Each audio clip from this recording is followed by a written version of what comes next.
I'm here at the Academy Awards, otherwise known as the White People's Choice Awards. Let us not take this planet for granted. Well, Francis, it's time to protect the children. Tackling several tough topics tonight at the Academy Awards. Hello, everyone. I'm Andrea from GE. And I'm Peter Dowd. Spotlight won Best Picture tonight, and history was made with Mexican filmmaker Alejandro Iñárritu winning back-to-back Best Director trophies. He took home the top prize for The Revenant. Leonardo DiCaprio scored his first Oscar, Best Actor for The Revenant. And Best Actress honors went to Brie Larson in The Room. Perhaps the biggest surprise of the night, you could even hear the gasps. Mark Rylance won for Best Supporting Actor in Bridge of Spies, not Sylvester Stallone.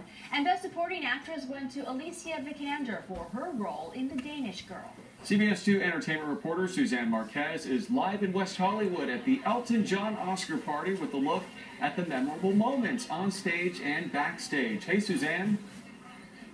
Hey, Peter and Andrea, that's right. We're live on the white carpet, and as you look down the way, there's a crush of people. I don't know if you can see Charlie Sheen is the one that everybody's looking at, and who Michael Yeoh, I think, was talking to. Oh, now he's moving down the line. So hopefully we'll catch up with Charlie in just a few minutes. But in the meantime, the man everybody's talking about tonight, Leonardo DiCaprio. The memes are going wild online with celebratory Oscars floating through the air and happy shots of Leo. So everybody's excited for him on social media.